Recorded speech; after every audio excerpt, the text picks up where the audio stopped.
Bien, estamos en el apartado 3, cálculo de límites. Bien, para el cálculo de límites, en la práctica, pues vemos que ni se utiliza una tabla de valores ni es necesario representar gráficamente la función. El que me digan que calcule los límites con una representación de una función es muy fácil, es tremendamente fácil. Es más difícil hacer calcular los límites cuando me dan solamente la expresión algebraica que no cuando me dan la gráfica de la función. Si me dan la gráfica de la función, pues el cálculo de límite es muy visual, ¿no? Bien, vamos a ver cómo podemos calcular el límite cuando x tiende a de una función. Pues nos dice que hay que seguir los siguientes pasos, esos de ahí, ¿no? Dice que se realizan las operaciones indicadas, bueno, se sustituye la variable por el valor de a, se realizan las operaciones indicadas en la función y se simplifican los resultados, ¿no? En caso de que aparezca una operación no definida en el conjunto de los números reales, como por ejemplo k partido por 0 o 0 partido por 0, pues entonces dice que se aplican las propiedades de los límites o se busca otro método alternativo para evitar dicha operación. Solo es necesario calcular los límites laterales cuando el resultado es o bien k partido por 0 o bien se trata de una función que está definida a trozos. Es muy importante esto de aquí, ¿de acuerdo? Que solo se calculan los límites laterales cuando tengo una expresión de este tipo, k partido por 0, o es una función definida a trozos y el valor de a es el valor en el que los trozos de la función pues se separan, ¿de acuerdo? Eso es muy importante. Bien.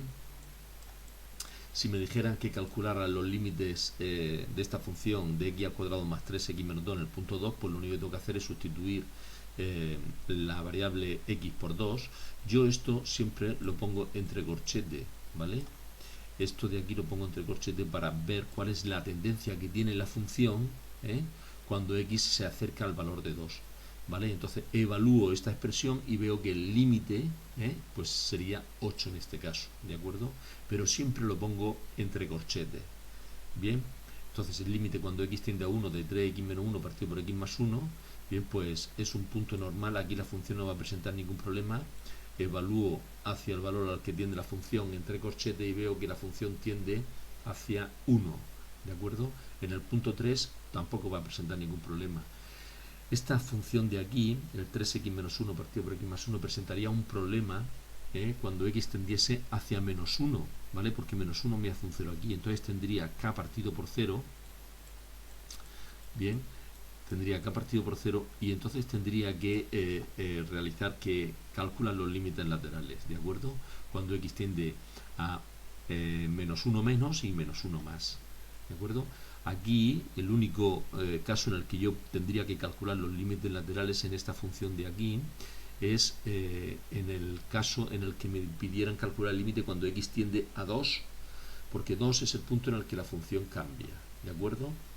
Bien, en el caso en el que me pidan el cálculo de límites cuando x tiende hacia infinito o bien cuando x tiende hacia menos infinito, pues el procedimiento es el mismo que en los casos anteriores, ¿vale? Pero esta vez hay que sustituir la variable por más infinito o por menos infinito, ¿de acuerdo?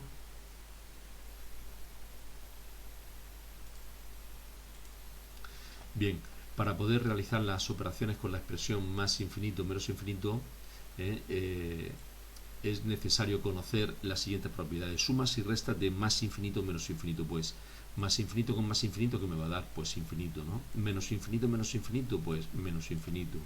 Si yo a infinito le sumo o le resto una constante, pues me va a dar infinito. Si yo al menos infinito le sumo o le resto un valor, 7 por ejemplo, pues me va a seguir dando menos infinito, ¿no? Esto es una indeterminación. ¿Qué significa eso? Significa que en unas ocasiones va a dar un determinado valor y en otras ocasiones va a dar otro valor. Por lo tanto, infinito menos infinito no sabemos de antemano el valor que me va a dar. ¿Por qué? Pues porque no hay dos infinitos. Es decir, si los infinitos son del mismo orden, pues entonces esta diferencia pues me podría dar 0, me podría dar una constante. Pero si los infinitos son de distinto orden, pues entonces no sabríamos qué me va a dar. ¿de acuerdo? Es decir, el orden del infinito, pues hay unas expresiones que tienden hacia infinito más rápidamente que otras, o son más infinitas que otras, y por lo tanto, en principio, esa operación va a presentar una indeterminación, lo mismo que esta de aquí, ¿de acuerdo? Infinito por infinito, está claro que no, porque si yo infinito lo multiplico por infinito, pues ¿qué voy a obtener? Un valor que también es infinito, ¿no? Lo mismo esta de aquí, pero daos cuenta que se respetan la regla de los signos, ¿no? Menos infinito por más infinito, menos infinito por menos infinito, más infinito, ¿vale? Y si la constante que k por la que yo estoy multiplicando el infinito es positiva, pues el resultado es positivo, pero si la multiplico por una constante negativa, pues entonces es menos infinito. Esto de aquí también va a presentar una indeterminación, ¿de acuerdo? En cuanto a los cocientes, pues infinito entre una constante k, pues si la constante k es positiva, pues va a ser más infinito. Si la constante k es negativa, pues le va a cambiar el signo, ¿de acuerdo? Va a ser en este caso menos infinito. Si yo divido una constante entre infinito, pues el resultado va a ser 0. K entre 0 es una indeterminación que puede ser más infinito o menos infinito, no lo sé de antemano. Y esto de aquí, infinito entre infinito, también es una indeterminación, independientemente del signo, ¿vale? Unas veces va a dar un valor y otras veces va a dar otra, ¿de acuerdo? Y en cuanto a las potencias, pues tenemos estas expresiones de aquí y como indeterminaciones estas, ¿de acuerdo? Bien. Bueno, en cuanto a las indeterminaciones que vamos a ver este año, pues van a ser estas de aquí, estas primeras, ¿vale? Hasta aquí, y estas de aquí pues las veremos el año que viene, ¿de acuerdo? Existen procedimientos para salvar esas indeterminaciones y poder resolver y poder calcular el límite de la función en la que se me ha presentado. Lo vamos a ver en los siguientes apartados, ¿de acuerdo? Bien.